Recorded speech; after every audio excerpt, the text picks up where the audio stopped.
He found her dying in the dust, and the moment he stopped his horse, the course of two lives quietly bent toward forever. Jesse Moore never thought of himself as anyone remarkable. Kansas, 1889, a land where the wind never stopped and loneliness settled into a man's bones like winter frost. Jesse lived his days quietly, fixing fences, feeding cattle, tending wheat, saying yes when neighbors needed help, and learning to live with the kind of silence that makes a man forget the sound of his own voice. He expected nothing from the world, and the world expected nothing from him, until that evening. The horizon was bleeding gold into purple when he saw her. A figure collapsed beside the dirt road, half covered in dust. A saloon girl from town, the kind people looked at, judged, used, and forgot, like she never had a name. Her dress was torn. Her lip was split. Her body was so still she could have been mistaken for dead. Anyone else might have ridden past, not out of cruelty, but out of that quiet, weary acceptance that suffering was just normal here, and no one could fix everything. But Jesse, he had a heart that didn't understand leaving. He knelt beside her, spoke her name, though he wasn't sure she could hear, lifted her like something sacred, not something ruined. He wrapped his coat around her, pressed her against his chest, and rode home through the cold wind and gathering dark. Her cheek rested over his heart, and with every hoofbeat he prayed.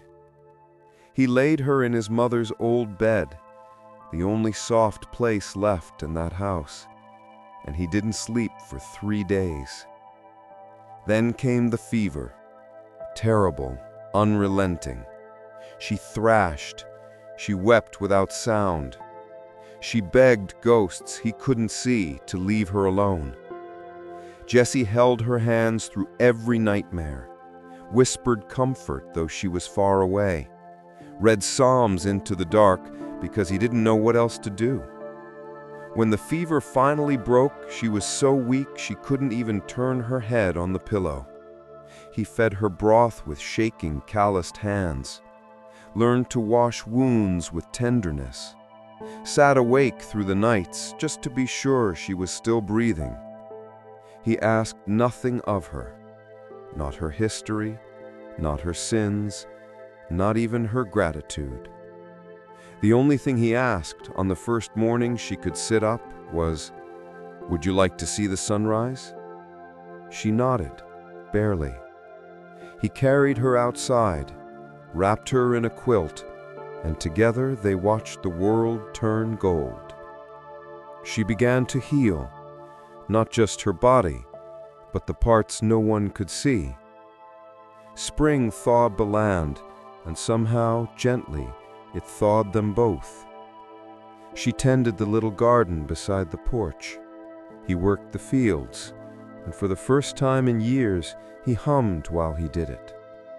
She laughed, the kind of laugh that comes from relief, not joy. He laughed too, the kind that comes from remembering life can be more than surviving. Neighbors talked. They always do.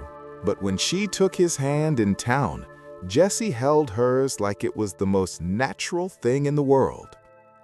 By summer, they married beneath the cottonwood tree by the creek.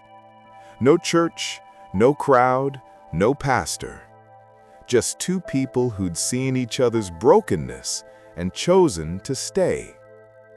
The town liked to say Jesse Moore saved her life.